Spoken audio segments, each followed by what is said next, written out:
In the snowy northern edges of Montana, there's a quiet, isolated town called Greenwood. It's the kind of peaceful place you'd imagine, surrounded by pine forests and mountains. But despite its calm appearance, everyone in Greenwood fears one thing: the river. A long, dark stream that cuts through the land like a scar. Locals call it Shadow River, and for good reason. Because at night, strange figures appear on the water shapes that look like humans, but aren't human at all. 19-year-old Leo Harper had just moved to Greenwood. His parents had divorced, and he was expecting a future filled with boredom, loneliness, and not much else. But within a single week, he realized this town held secrets, and they were dangerous ones. One cold night, while walking home from school, the air bit at his cheeks. He noticed a girl standing alone near the riverbank. She had long, dark hair, a heavy winter jacket, and eyes that reflected the moonlight like polished glass. He felt an odd pull to approach her, a mix of curiosity and caution. As he got closer, she turned and whispered urgently, "Get away from the river. Tonight isn't safe." Leo frowned, confused. "Who are you?" "My name is Raya Clark," she said softly, her voice barely carrying over the wind. "And I'm trying to save you." Before Leo could ask another question, something impossible happened. The river, which had been flowing steadily, suddenly rippled violently and then froze solid. It was as if time itself had stopped for the water. A massive black shape began to rise from its depths. It wasn't an animal, it wasn't a person. It was a towering shadow creature, featureless, yet terrifyingly alive. A bone-chilling wind slammed through the trees, making them groan and sway. The very ground beneath Leo's feet trembled. Raya grabbed his arm, her grip surprisingly strong, and pulled him back with all her might. "It's not fully awake yet," she said, her breath shaking in the cold air. "But soon, it will be." Leo's heart thundered in his chest, a frantic drum against his ribs. He couldn't tear his eyes away from the colossal figure. "What is that thing?" he managed to choke out. Raya's expression hardened, her fear replaced by a grim resolve. "The curse of Shadow River," she answered. "And tonight is just the beginning." The next day at school was surreal. The world outside the classroom windows seemed normal, but Leo couldn't shake the image of the shadow creature from his mind. He tried to find answers. He asked his history teacher about local legends. The teacher just changed the subject. He approached a group of students whispering in the hallway. They fell silent as soon as he got close, their eyes darting away. It was a conspiracy of silence, an unspoken pact to ignore the monster in their backyard. Everyone knew, but no one would talk, except one. A quiet senior named Damon Wells pulled Leo aside near the lockers. He had an intense, watchful look in his eyes. "You saw it, didn't you?" he asked, his voice low. Leo just nodded slowly, unsure if he could trust him. Damon let out a long, weary sigh, glancing around as if he expected someone to be listening. "Shadow River isn't just haunted," he began. "It's a prison, very, very old one. Long ago, a creature from another realm, a being of pure darkness and fear, was sealed beneath the water. The magic that holds it is powerful, but it weakens over time. Every 100 years the seal cracks. And this is the year it breaks completely." Leo felt a cold dread creep up his spine. "So how do we stop it? What do we do?" Damon's face clouded with trouble. "Can't do anything. Only the Guardian can. And the Guardian is Raya." Leo froze, the name hitting him like a physical blow. "Raya. But she's just a normal girl." "She's not," Damon whispered, leaning in closer. "She was born for this. She inherited the duty to hold the river's curse back.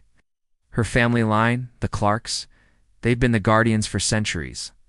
It's a bloodline curse, a responsibility passed from one generation to the next." The truth hit Leo with stunning clarity. All this time he'd thought Raya was just a mysterious girl warning him away from the river. But she wasn't just protecting the town. She was sacrificing herself for it. The weight of centuries was on her shoulders, and she was carrying it completely alone. That night, a storm was brewing, not of rain, but of something far more sinister. The sky was a thick, starless black. The moon was gone, hidden behind an impenetrable veil of clouds. A sense of urgency gripped Leo, and he knew he had to find Raya. He rushed to the river, his feet pounding on the frozen ground. The water was unnaturally still, like a sheet of black glass. Raya stood alone at the very edge, her silhouette a stark figure against the oppressive darkness. The wind whipped her hair around her face, but she didn't seem to notice. "You shouldn't have come," she said, without turning around. Her voice was flat, devoid of emotion. "I'm not leaving you," Leo replied, his own voice firm, surprising even himself. He walked up to stand beside her. "Tell me what to do. How can I help?" Raya finally turned to look at him, and for a moment he saw a flicker of vulnerability in her eyes before it was gone. She closed them, taking a deep breath. When the creature fully awakens, it feeds on fear. It draws power from it. If it can find a living host to bond with, it becomes unstoppable. It will break free from the river and consume everything. As if on cue, the river suddenly exploded upward. Water spiraled into the air like a violent tornado. From the very center, a monstrous shadow rose, no longer just a shape but a fully formed entity, huge, formless, and radiating a palpable aura of malice. Its roar wasn't a sound. It was a vibration that shook the mountains to their core. "It's awake," Raya whispered, her voice a mix of terror and resignation. She stepped forward, toward the monstrous being. As she did, glowing symbols began to appear on her arms, intricate markings that pulsed with an ancient, ethereal light. They were the signs of her bloodline, the source of her power. Leo's instinct screamed at him to run, but he couldn't. He couldn't leave her. He rushed forward and grabbed her hand. "You don't have to fight it alone," he said, his voice ringing with a conviction he didn't know he had. Raya's eyes widened in genuine shock. It was a look he hadn't seen on her face before, not determination, but pure surprise. It was clear that in the long history of her family, no one had ever stood with the Guardian. "No Guardian has ever had help," she said, her voice trembling slightly. Leo managed a faint, reassuring smile. "Well," he said, squeezing her hand, "there's a first time for everything." The shadow creature let out another deafening roar and lunged toward them. A wave of absolute darkness intent on devouring the world. Raya raised her hands, and a shimmering barrier of pure white light erupted in front of them, meeting the creature's assault head-on. Leo stood right beside her, gripping her arm to steady her, lending his strength, his presence, his belief in her. Ow. The creature's power was immense. Its roar shattered ancient trees along the riverbank, sending splinters flying through the air. Massive waves of dark water crashed over the bank, soaking them in icy cold. Yes. The light barrier around Raya flickered, threatening to collapse. "I can't hold it," she cried out, her voice strained with effort. The light was dimming. "Yes, you can."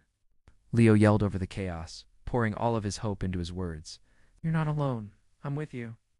Something shifted. It was as if his words were a catalyst, a spark in the darkness. Raya's power, fueled by his support, didn't just stabilize, it surged. The ground beneath their feet began to glow. A brilliant circle of ancient runic light erupted from the earth, trapping the shadow creature within its bounds. The creature screamed, a sound of pure agony this time, as the light seared into its formless body. It began to crack and split apart, its dark essence unraveling like thread. Finally, with one last explosive burst, it disintegrated into countless streams of black mist, which hissed as they sank back into the river, pulled back into their prison. And then, silence. The only sound was the gentle lapping of the newcomer river and their own ragged breathing. Raya collapsed, her strength completely spent. Leo caught her, holding her tight. She was exhausted but safe. Is it over?" he whispered, his heart still pounding. She looked up at him, a weak but genuine smile on her face. "For another 100 years," she breathed. "And I'm free. For now." Leo smiled in relief, a profound sense of peace settling over him. He had faced the darkness, and alongside Raya, had won. The town was safe. She was safe. But as they stood there on the quiet riverbank, a faint, familiar whisper drifted from deep within the forest, carried on the cold night air. A voice that sounded ancient and knowing. "Not all shadows sleep forever." Thank you for watching. If you enjoyed this story, make sure to like, subscribe, and hit that notification bell so you don't miss our next adventure into the unknown. See you next time.